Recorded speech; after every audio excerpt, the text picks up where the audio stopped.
Assalamualaikum warahmatullahi wabarakatuh. Alhamdulillah. Sahabat, kita lanjutkan kajian kita di segmen Jibril ini, Jabaran ilmu orisinil dalam kajian membangun personality. Kemarin kita sudah membahas tentang nafs, batas subjektivitas pada nafs. Ya, itu tidak berhak untuk mengganti Al-Quran ini, bahkan untuk menolak Al-Quran ini, karena Al-Quran adalah standar komprehensif. Ya. Kita lanjut ke ayat 16. Kita bertemu dengan derivasi lafaz akal. Afala ta'qilun, itu akhir ayatnya. Kita baca ayatnya. Bismillahirrahmanirrahim. Qul law sya'allah. Gitulah.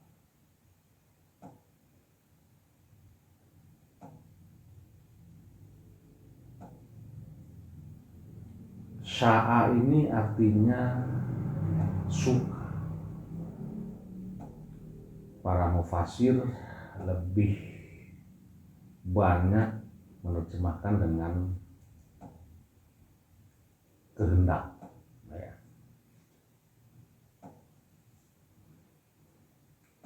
Jika Allah menghendaki, kalau saya lebih lebih suka dengan mengistilahkan kata suka. Saya itu suka, bukan kehendak.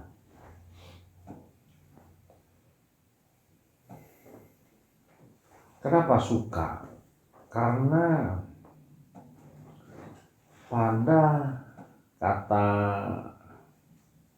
kehendak, kata kehendak itu seolah-olah ada keotoriteran Allah di sana. Ini sudah kehendak Allah, ini sudah kehendak Allah. Sebenarnya tidak begitu. Ya. Tidak ada otoriter di sana. Sya'a itu dia merupakan predikat yang tidak bersifat top down. Tidak. Pada kata sya'a itu ada resiprokal di sana. Ada paralelisasi di sana. Ya. Maksudnya apa? Resiprokal itu ada keterkaitan antara yang berbuat dengan objek yang akan menerima perbuatan. Nah, makanya lebih representatif kata suka. Ada resiprokal di sana, ada paralel di sana. Sukanya Allah dengan sukanya kita itu harus dekok. Nah, jadi kita yang harus memparalelkan suka kita dengan sukanya Allah. Begitulah sederhananya. Tidak akan terjadi sinergis kalau sukanya tidak sama. Nah, begitu.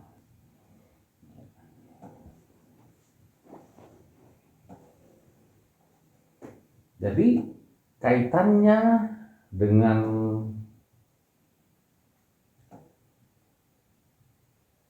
kajian akal di sini kan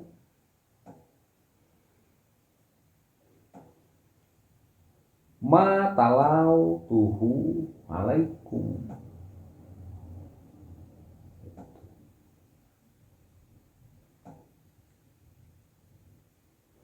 Jadi ada suka kita, ada sukanya Allah. Jadi ayat ini masih meneruskan ayat di atas ya, bab nafsu. Ternyata tabrakannya dengan suka. Orang bicara suka dan tidak suka, disitulah mereka mengatur akalnya. Jadi orang mengatur akalnya itu lewat sukanya. Jadi akal bekerja hanya sesuai suka. Sukanya benar, logislah dia menjadi benar.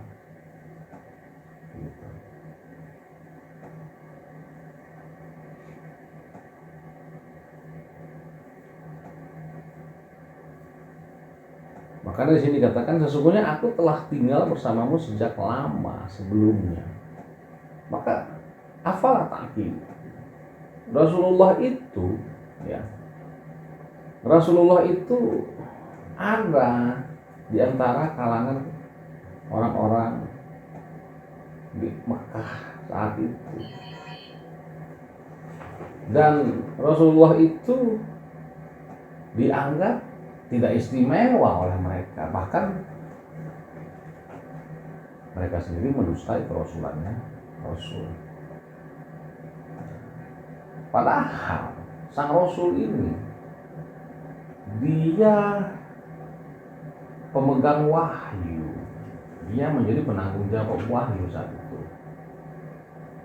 Hanya karena mereka tidak suka, akhirnya akal mereka tidak bekerja, tidak mobile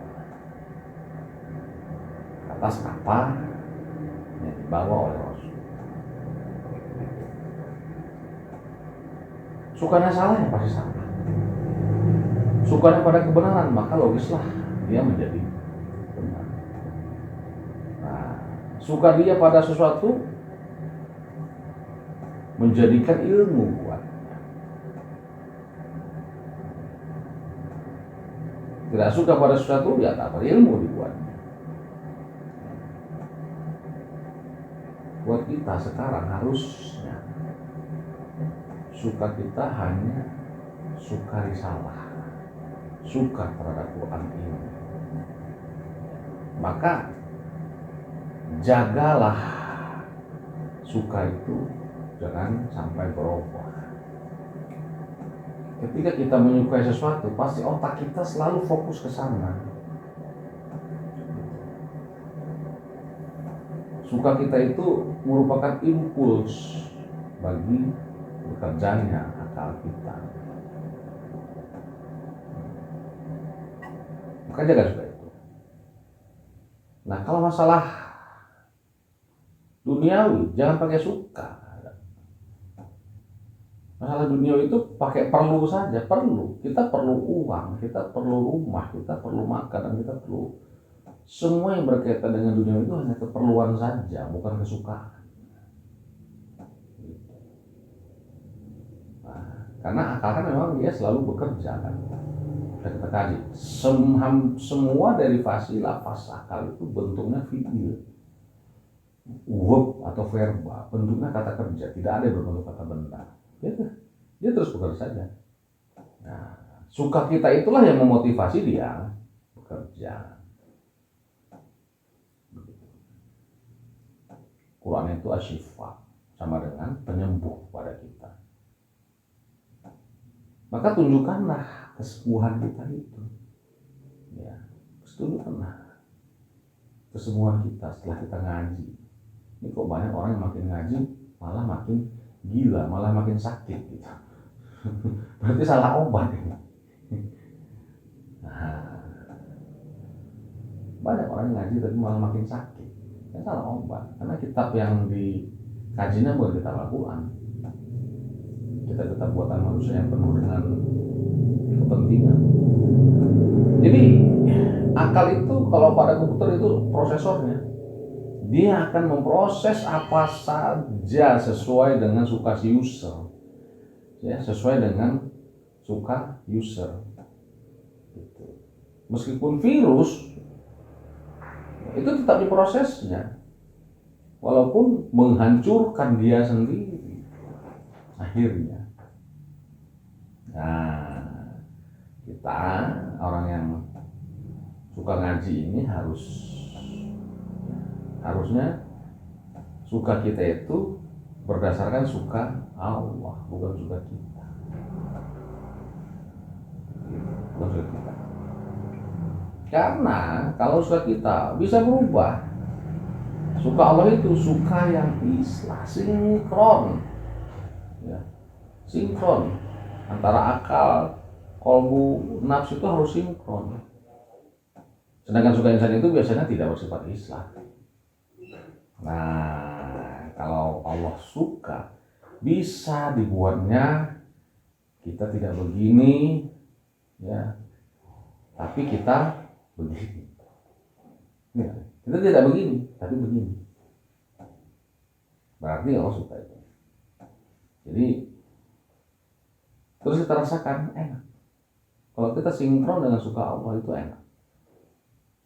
Kalau suka kita duluan, ya kita kedepankan, ini pasti akan terjadi bentrokan dengan suka Allah. Inilah akhirnya ketika terjadi bentrokan,